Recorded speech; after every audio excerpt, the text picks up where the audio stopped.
जर तुम्हाला त्याच भाज्या खाऊन कंटाळा आला असेल तर अशी शेवभाजी नक्की ट्राय करून बघा.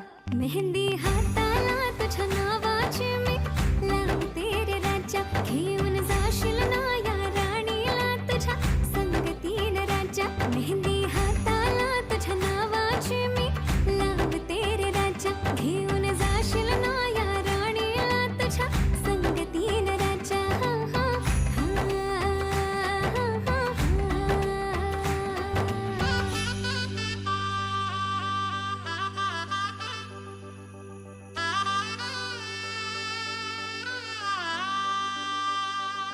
सजली ही नवरी बाई नवरोबासाठी ग, गाली हळदी चाले पा दिसते किती गोड ग.